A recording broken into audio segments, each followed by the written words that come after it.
Hoje vamos estudar com vocês um pouquinho sobre a África. Eu gostaria que vocês anotassem o conteúdo no caderno, anotassem alguma dúvida que vai surgindo. Hoje, como eu disse, a gente vai fazer uma aula um pouco mais geral, sem grandes aprofundamentos, faremos isso em sala de aula. Então, se você tem dúvida, anota no seu relatório a sua dúvida, para que em sala de aula a gente possa interagir com você e possa estar tirando a tua dúvida. Vamos falar então sobre a África. Vamos começar primeiro tirando aqui uma ideia errada que a maioria das pessoas tem, de que a África é um país. A África não é um país, a África é um continente com mais de 50 países, com culturas diferentes, com idiomas diferentes, com religião diferente, com muitas outras influências. Lembrando que a África ela tem uma grande influência na própria formação do Brasil. A formação étnica do Brasil, a própria formação cultural do Brasil se deve muito a influências africanas. É por isso que é tão importante estudar um pouquinho sobre a África. Muito bem, depois de a gente falar esse aspecto geral, vamos falar um pouquinho então da geografia da África, os aspectos físicos, os aspectos geográficos da África. Nós temos ali o deserto do Saara, que é muito conhecido, que é o maior deserto do mundo, aquela parte amarelinha que vocês estão vendo. Logo abaixo dele nós temos ali a região do Sahel, onde viviam os povos negros, também chamados genericamente de sudaneses. Acima do deserto do Saara nós temos uma região chamada Magrebe, onde fica Marrocos, Tunísia, onde é uma grande maioria de povos muçulmanos, né, de origem árabe, com bastante influência do islamismo.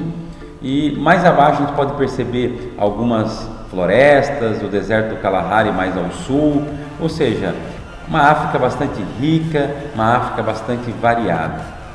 Vamos falar também de alguns impérios que existiam na África, alguns impérios, alguns reinos importantes, alguns povos que viviam na África e que também vão influenciar a própria formação do Brasil.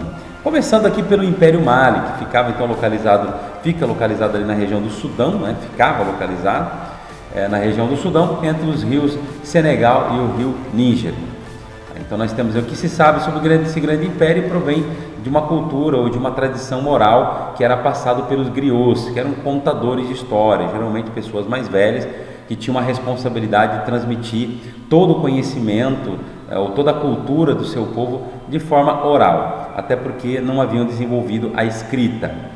Mais tarde nós temos um personagem chamado Sundiata Keita, lá no século XIII, ali em 1235, ele vai fundar o Império Mali, inclusive vai se converter ao Islã ou ao islamismo e vai formar esse grande império.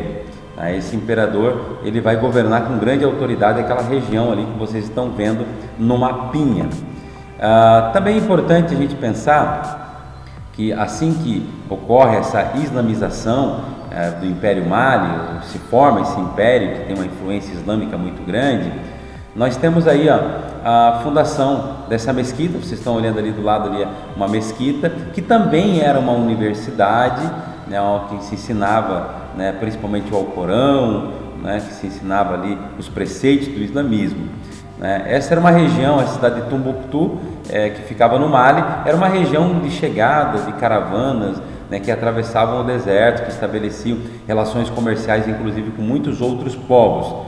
Essa cidade também era um centro intelectual, um centro da cultura islâmica. Então, estamos falando aqui especificamente do Império Mali e da sua influência islâmica. A força e o declínio do Império Mali. O Império Mali, então, teve ali chegou a ter uma população de 45 milhões de habitantes, durou aí mais ou menos 230 anos, entrou em declínio devido a vários conflitos, disputas de poder, mas foi um império bastante longevo. E um dos motivos, podemos elencar aqui alguns motivos da longevidade desse império, temos ali, era um império que possuía um exército bastante poderoso, controlava inclusive várias áreas de extração de ouro. Bem importante falar isso, era uma região de bastante minas de ouro, né? Uma região bastante rica em minérios, isso é muito importante a gente salientar. Tinha uma estrutura administrativa bastante eficiente e também o império, né, tinha ali um respeito com relação às tradições e religiões dos povos ali dominados. Também é importante falar um pouquinho sobre os bantos. os bantos que viviam ali ao sul do deserto do Saara, naquela região do Sahel, um pouco mais para baixo ainda. Possuía uma origem comum, né, e falavam línguas aparentadas, né. Deslocavam-se de onde hoje fica Camarões, né, para o centro, leste e sul da África. Então toda aquela região ali, uma região bastante grande, bastante extensa, era uma região habitada pelos bantos, como eu disse, que tinham uma cultura parecida, mas com línguas um pouco diferentes. Eram povos nômades, agricultores, também dominavam a arte, a fundição do ferro, dominavam a metalurgia. Temos aqui uma imagem onde mostra ali um jovem angolano à nossa esquerda, e acima ali nós temos uma jovem carioca.